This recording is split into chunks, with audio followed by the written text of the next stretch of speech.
Hey folks, it's me, Andrew Austin of the FAR Podcast. This is the vlog associated with the Freedom and Reason blog. You can read the blog at andrewaustin.blog. You can see the address there at the bottom of the screen. I want to talk to you today about lethal police-civilian encounters. Jeremy Peters, in a July 14th article in the New York Times, the title of this this article sort of gives its ideological purpose away. It asks. So here I'll just read it to you. Ask about Black Americans killed by police. Trump says so are white people. All right, so that's the title. So you know what the agenda is here, and I want to explain the agenda to you. But I also want to go through the evidence about the claim that Black people are disproportionately killed by police in these interactions. This is the rationale for the Black Lives Matter movement. Of course, Black Lives Matter is about more than that, much more than that. But they argue, and their defenders are particularly keen to argue, that what they're really concerned about is police brutality and these lethal police-civilian encounters. And the evidence for systemic racism in these encounters is simply not there. Therefore, at least in this argument that Black Lives Matter makes, which is pitched at what it's really concerned about, it's wrong. It rests on a false premise, and I want to show you that. And it's important that the president raise this issue to get people talking about it. It also helps us understand why the media came out in such a show of force to try to deny the truth that Donald Trump was speaking. So this article is then, it's an example of the scientific impoverishment of the mainstream media. That's the charitable interpretation. Less charitable is the observation that it is involved in really a propaganda campaign to delegitimize Trump, of course, but more than this, to delegitimize the institution of policing. Now, the New York Times wasn't the only one to carry this story. As I said, it was this great show of force. So one can read these types of articles across the media space. Here's what Peter's claim is that. So here's how he puts it. The president rejected the fact that Black people suffered disproportionately from police brutality. So after grabbing you with the headline, right, ask about Black Americans killed by police, Trump says so are white people. And of course, Peters already knows that's true, by the way, because it is true. And so he has to say, okay, but Trump's misleading you on this. And I want to tell you why he isn't misleading you on this. That what he says is true and relevant. So what they're doing is they're mischaracterizing the president's comments. The scoop of this which what allowed everybody to write these articles, or what prompted them to, is that Catherine Heritage of CBS News asked this question of the president: why are African Americans still dying at the hands of law enforcement in this country? So that's the question. Why are African Americans still dying at the hands of law enforcement in this country? It's a very poor question. Why is the question not about everybody who dies at the hands of law enforcement? So, as people who know me know that I'm a big advocate of police accountability and police reform. Police kill too many people in our country. That's a problem. So if police brutality is a problem, then why are we not concerned about all the victims of police violence? Why would Trump reinforce the attempt to portray the victims of lethal police encounters as all or mostly Black when he knows that's not true? Right? I mean, I don't want the President of the United States repeating propaganda, right? And that's what this is about, that the racial disparity in police shootings, that's explained by systemic racism. I don't want my president repeating that false narrative, because it is a false narrative. And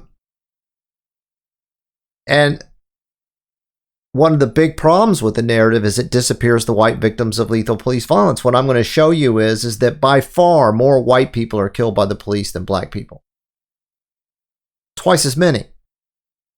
Half of all the people, putting aside, as I'll show you with the numbers, putting aside that group of people who are shot by the police whose race and ethnicity are unknown.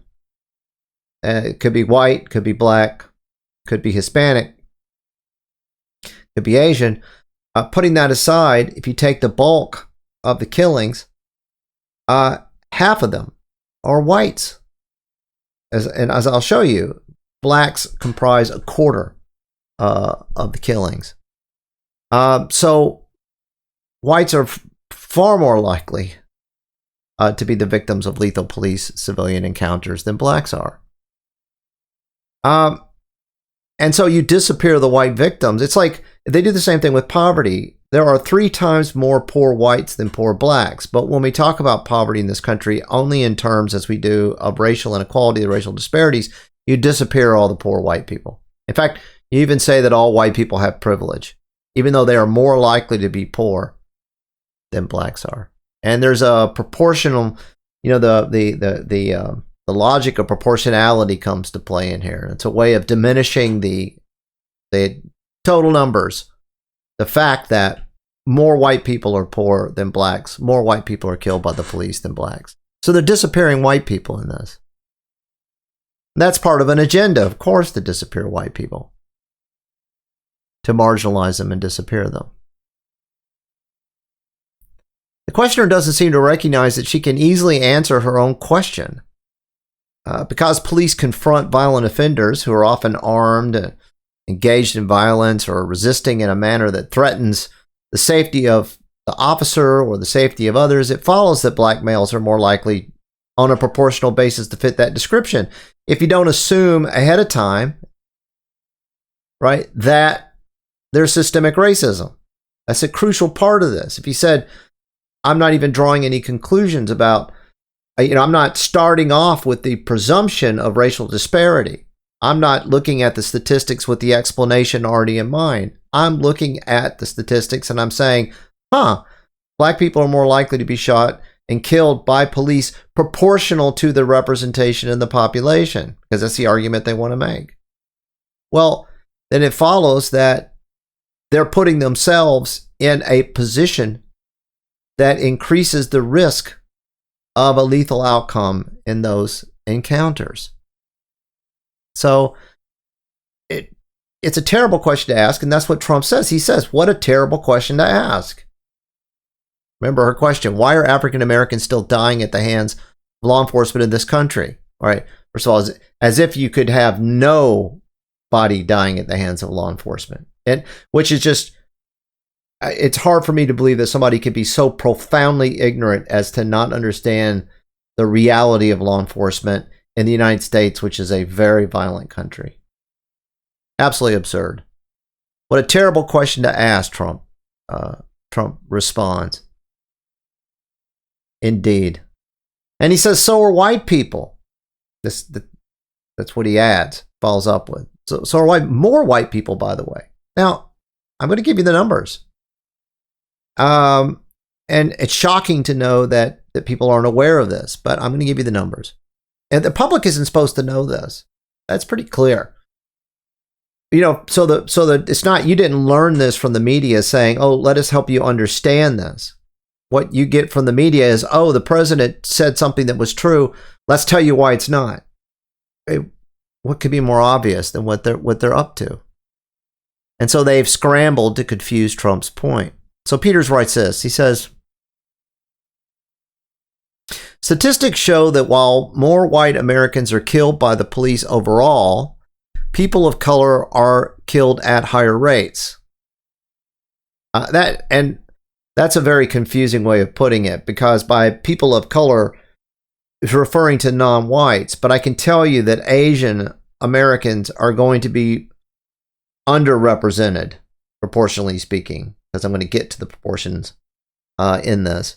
Proportionally speaking, they're underrepresented. So not all people of color.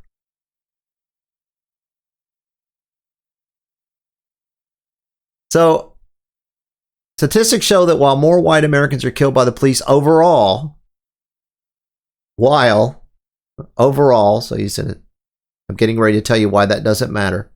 He says this, that's the implication, people of color are killed at higher rates. A federal study that examined lethal force used by the police in 2009, 2012, and so we'll find some good years here, found that the majority of victims were white. Now, he can't find a year where that isn't true, so you got to deal with that. Were white, but the victims were disproportionately black. Disproportionately, so that's important. Black people had a fatality rate at the hands of police officers that was 2.8 times as high as that of white people. That's in that 2009-2012. You can also you can show that it can be, a 2.5 times as high. One argument that's out recently, it's 3.5 times as high.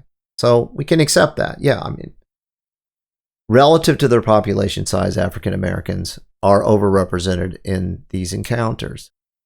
But you can't ignore that at the same time, right off the bat, Peters confirms that Trump is right. More white Americans are killed by the police. He says it. A majority of victims are white. That's a very important point. And that's what Trump said, right? And in so many words, he didn't give you any numbers behind it, but he said more whites. And that's the buried lead, I think, really, for this article and for all these stories, is that Trump is right. Police kill many more whites than blacks every year. But, of course, this would mean that Black Lives Matter is operating on a false premise, that they're advancing a false narrative about the institution of policing. That does not advance the agenda of delegitimizing the police function in America. And so, of course, you're not going to see truth-telling about it. So let me take the last 3 complete years. 2020, we're at midpoint, and there's data on that. But let's see what the year holds, or we get more of the year and see what it holds. But if we take the last 3 complete years, right? 2017, 2018, 2019. And I'm going to use the data from Statistica. Pretty good data. It does conflate race and ethnicity, and that's unfortunately something one finds in a lot of these statistics. White and black are racial categories. Hispanic is an ethnic category. I should tell you that most Hispanics are racially white, according to the 2010 census, and we're in the middle of a census year, so hopefully, unfortunately, it's occurring when COVID-19 is happening. So who knows what the consensus will, what the census data will look like. But according to the 2010 census, 53% of Hispanics identified as white. That's in contrast to, take 2013 numbers. So this was based on, sampling, probability sampling. 2.5% of Hispanics identified as black. So of that group of Hispanics, it's probable that most of them were white. And I'm not going to try to work out a division and put those numbers into the racial categories, because I don't have each data point. So I want to be careful about that.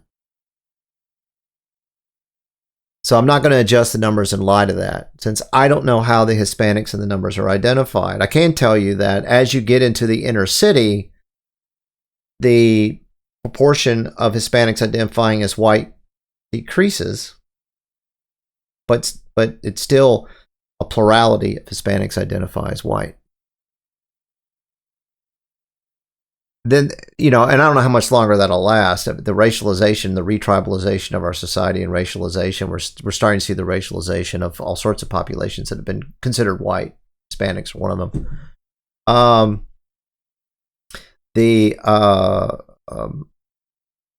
Another are Arabs, historically been considered white. So for 2017, leaving out those of unknown race or ethnicity, 903 persons were shot by the police. That's a lot. Compare that to European countries. That's a dismal statistic. So 903 persons were shot by the police. Of those, nearly a quarter were black. Whites were just over half of all those shot by police. So just stop and reflect on that. I already mentioned it, but I want to emphasize it because the media is downplaying this. I want to emphasize it. More than twice as many whites were shot and killed by the police than blacks. And that's the pattern. You see this year after year after year. In 2018, just over a quarter of those shot by police were black. Whites, again, were just more than half of all those shot by police. In 2019, around 30% of those shot by police were black. Whites were nearly half of all those shot by police. So over the 3-year period, there's 1,226 whites were killed by the police in contrast to 667 blacks killed by police. Overall, blacks were just over a quarter of those killed during this period, whereas whites were almost half of those killed by the police at 49%. So Trump is correct. More white people than black people are shot and killed by the police. He's not right by a little, he's right by a lot. And I realize this information is mind-blowing for those who haven't studied the facts, but it's documented in every study of lethal police-civilian encounters. Police kill many more whites every year than they do blacks. Now, the objection, I've already said, the objection to these facts is plainly there are more whites in America than there are blacks. As people say, well, there's more white people, as if people who talk about this don't know this. I'm a criminologist. It's what I do for a living. A PhD.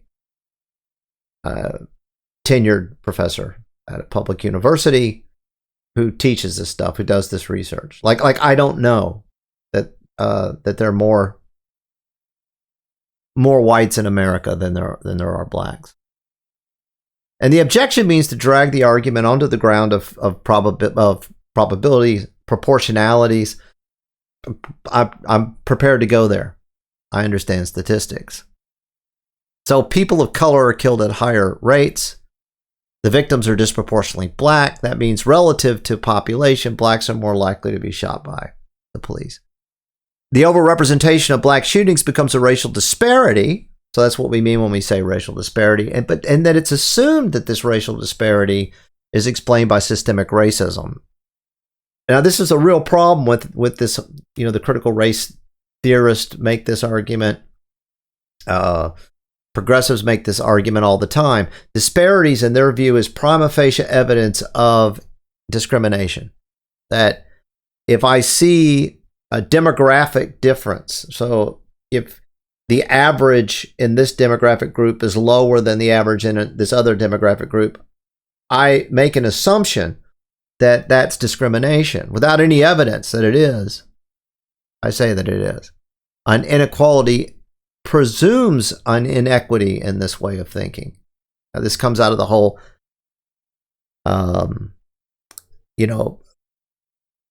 victim's perspective. Critical race theorists talk about the perpetrator's perspective and the victim's perspective. The perpetrator's perspective says we need data. If you make a claim of discrimination, we need to see the data that shows that that's the case. We don't presume that an inequality, because inequalities exist all over, we don't presume that that's discrimination or the result of an inequity, right? Something that's unfair. The victim's perspective presumes. The difference is that the perpetrator's perspective, put that in quotes, because I would be accused of holding the perpetrator's perspective. Notice how they already create a bias in your mind about it. The perpetrator's perspective is actually the scientific perspective. It's, innocent until proven guilty. It's the standard we use in our courts. It's the standard we use in science. You make a claim, got to present the evidence. The victim's perspective is a religious perspective. And if for example, the white privilege argument presumes all white people have privilege. It doesn't require any evidence. It a priori. It says that that's true. Right? We hear this argument all the time. This inference is faulty. I mean, it's obviously, it would be crazy to run a society on the basis of this kind of religious-like faith. It's irrational. But the inference is faulty. I want to show you why. I want to blow it up, the facts, and just by illustrating something easy. And this should have been obvious to everybody, but it's not. And one of my frustrations is I've actually made this argument to people and I've blogged about it, and everybody just ignores it. They want to believe it. Either they don't understand what I'm saying, or they know what I'm saying, but they have too much invested in the false narrative. Just like when if you have an argument with a religious zealot, right? You can make arguments, that show why what they believe is wrong. You can challenge them to present evidence that they couldn't possibly have, to make the point about, why they're right. And so they'll lose and they'll lose and they'll lose. They'll never admit it because they have too much invested in believing that. I actually had one person honestly say to me one time, it was sweet. Andy, you know what you're talking about. That's clear. I'm sure you're right. I just want to keep on believing this. Right? Well, at least that's honest. Sad. It's on, but it's honest. So, and then I want to talk about the large literature that shows that patterns of lethal police-civilian encounters cannot be explained by systemic racism. So look, we know that 96% of lethal encounters with the police that the person killed, the civilian killed, is male. 96% are male. And we don't infer from that that lethal police civilian encounters are the result of systemic misandry. What do I mean by misandry? I would say sexism, but our perceptions are already running in the direction that sexism runs one way and not the other. But misandry is dislike or contempt for or ingrained prejudice against men. Could be that cops are killing men disproportionately, overwhelmingly disproportionately. One can imagine that they're doing that because they're men. One can imagine that, but it's immediately ridiculous. We don't make that assumption because we make another assumption, which actually turns out to be the correct assumption, which is men are overrepresented among shooting victims because men are overrepresented among those whom police confront as violent offenders. They're often armed, they're engaged in violence, they're resisting in a manner that threatens the safety of the officer, they're engaged in behavior that threatens others. And it's so obvious that nobody even cares to look at the data. Nobody ever even talks about this. But the data is clear. As a criminologist, again, I'm familiar with the data, and we've known this. It's been true for as long as we've been keeping records. Men are overrepresented in violent and otherwise serious criminal offending. I don't want to get into why. You can say, oh, well, maybe it's because men suffer structural inequality. Men are, more likely to live in poverty. We know those are the reasons why people commit violence, because of inequality and poverty and so forth. Really? Okay. And women don't? Women aren't the victims of structural inequality? Women don't live in poverty? You see, you can see the problems. Look, the police don't go out looking for civilians to murder. It's just, they just don't get up in the morning and go out and say, I'm going to go kill some people. They respond to crime.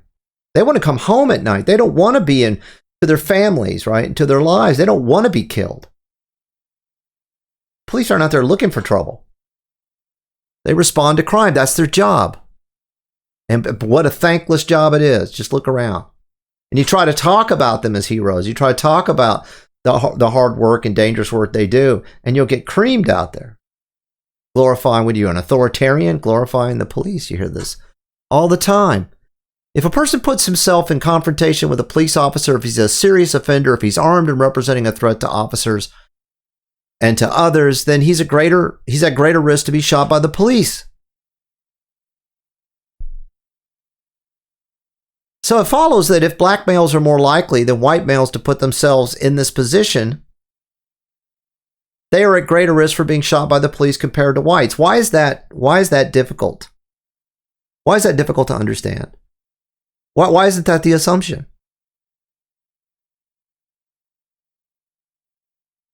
And we can get into, when I talk about the statistics about overrepresentation in blacks in crime, you can get into the conversation about why are blacks overrepresented in crime, but you don't need to deal with that question. As I said earlier, you can infer from the facts that blacks are shot and killed disproportionately because they're overrepresented in those criminal activities that put them at higher risk for being killed.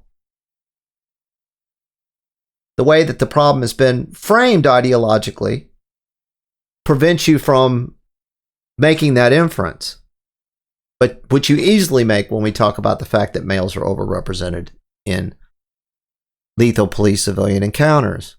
So why would you automatically assume the disparity is explained by racist cops or systemic racism? Because you've been taught a false narrative. The facts bear all this out. Any serious journalist who's prepared to ask the questions should study the facts.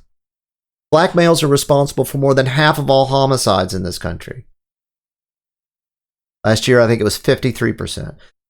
They're responsible for half of all robberies in this country. I'm not saying black males are, I'm saying that black males are overrepresented.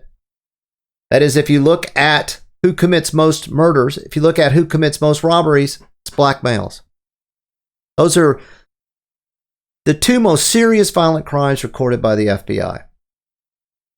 And on this, there's no question. They're overrepresented in the victimization studies, too. There was a massive, based on massive probability sampling. Black males are responsible for 30% of robberies, 30% of aggravated assaults. And black males are only 6% of the U.S. population. In other words, a small proportion of the U.S. population is responsible for a large proportion of the most serious violent offenses in America. And with homicide, most of the victims are black. And so it should be obvious from the fact of black overrepresentation in serious and violent crime that the police are more likely to interact with blacks with a greater proportional likelihood of a lethal outcome than with police than are whites. It's striking that even with this stark overrepresentation in serious crime, that the police still kill more than twice as many whites as blacks every year. That's how overrepresented in crime black males are. So what Peters is doing is misrepresenting the president's point to plug another data point in the alleged continuum of Trump's racism.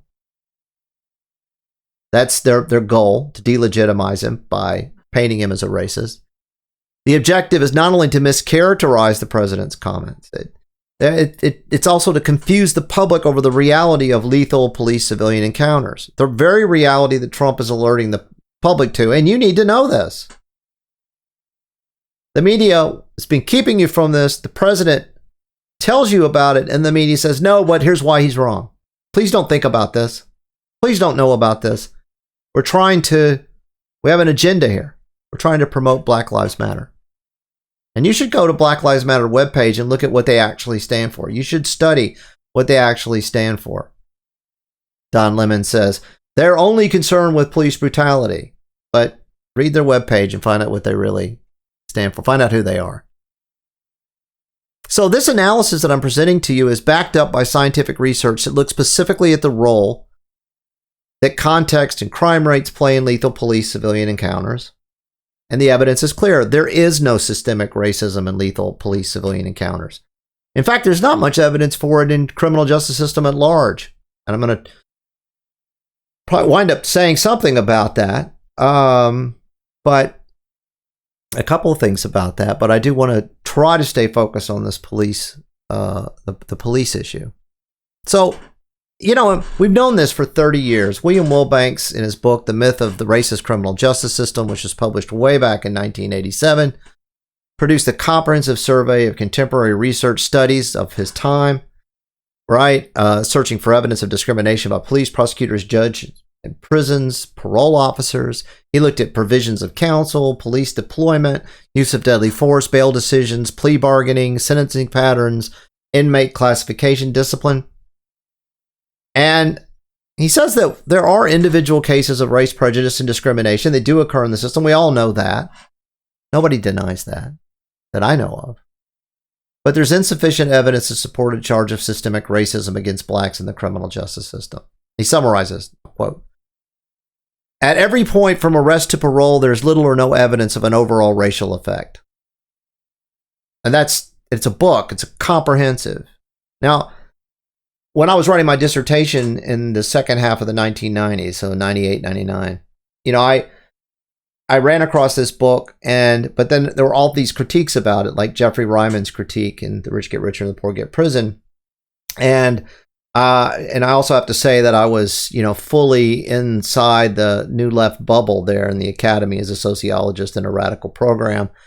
And so William Wilbanks, we can safely dismiss his work. That's my fault. And it's also the case that a study that came out in 1997, right as I was really, knuckling down to write my dissertation, which was on the question of race, class, and crime and prisonization. But I was mass incarceration, and then, of course, coming out of that with the research I'm currently engaged in is studying prisonization and rehabilitation and those sorts of things. Now, I was interested in this question in the longue durée, as the French say, in the long term, going back to the colonial period and periodizing history. And so there was an article that came out in 1997 by Robert Sampson in Crime and Justice. And it was a comprehensive review of the criminal justice system, and quoting Sampson, little evidence, he finds little evidence that racial disparities result from systemic overt bias. Now, that I was using JSTOR at the time, it just come online, so I was really digging into that and using that, and was increasingly, I wasn't looking at the new journals that were coming in on the stacks, and there's a lag time in JSTOR. So I didn't see this until later. So again, I wish I had. But I did note in 2016 when Heather McDonald's book, The War on Cops, came out, which was a comprehensive review of the evidence, it found no evidence of racially biased policing. And then that triggered a whole body of scientific research by top scholars in the field to look at this claim, right? So you have Black Lives Matter emerges, you have this claim of systemic racism. And so social scientists said, hey, in the journals now, we have Wilbanks' book, we've got Sampson, and then you have Heather McDonald over here at the Manhattan Institute. Maybe we need to actually do this. Let's get the data and let's pour through it and apply the most modern statistical techniques to the data. So Roland Fryer, in a paper published in the Journal of Political Economy in 2018, and I'm sorry if this feels tedious, but I have to do this. I have to go through these studies because people aren't listening. People don't know this. And if you're going to upset what people think is true, you better bring the evidence. You better bring the studies. I realize what my burden here is.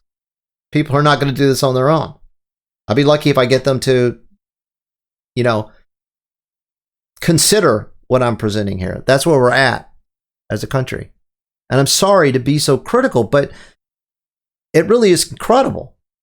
The degree of ignorance and willful ignorance. So he publishes this in the Journal of Political Economy. That's it's a really important journal. Roland Fryer's from Harvard. He finds no racial differences. This is lethal police civilian encounters. It finds no racial differences in either the raw data or when contextual factors are taken into account. When you look at the most extreme form of police brutality, officer-involved shootings. It's just not there. You can contextualize it, and these other studies I'll talk about will, and so did Roland Fryer. But even if you don't, it's not there. Joseph Cesario and colleagues in 2018 in Social, Psychological, and Personality Science find, quoting or paraphrasing, adjusting for crime, no systemic evidence of anti-black disparities in fatal shootings. Moreover, no racial disparities in fatal shootings of unarmed civilians, which is extremely rare. People say that, people dismiss, systemic racism, or saying that these things are, aberrant. They're unique, they're rare, they're unusual. Well, they are. They are. This is a very large country. A dozen or fewer unarmed black men were killed in all of 2019. And just because they're unarmed doesn't mean they're not a threat to the officer or that they weren't doing something terrible that was dangerous to others. Remember, police officers have a right to self-defense, and they have an obligation to defend the safety of the community. They didn't find it in fatal shootings involving misidentification of harmless objects. So this whole idea that Michael Moore promoted, right, that officers are more likely to see things in the hands of black people as weapons than they are with white. Social, Psychological, and Personality Science.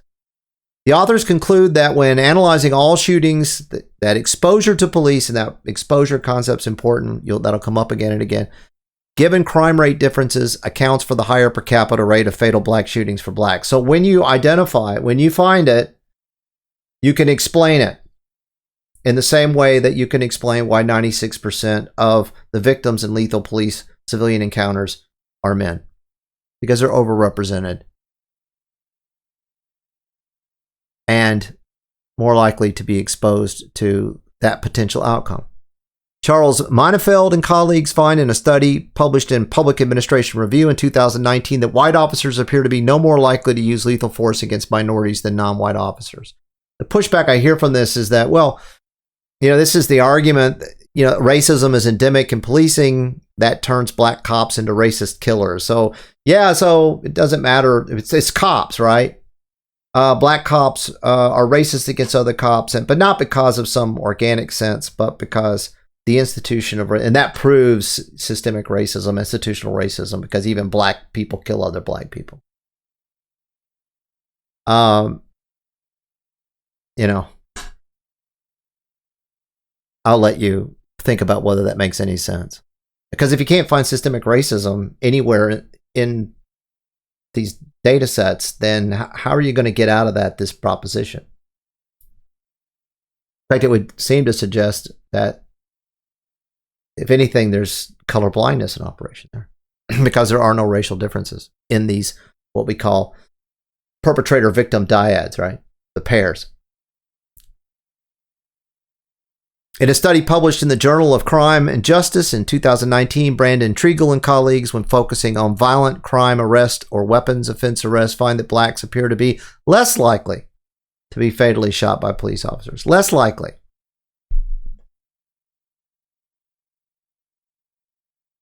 David Johnson, colleagues, in the pages of the 2019 proceedings of the National Academy of Sciences. By the way, these journals, even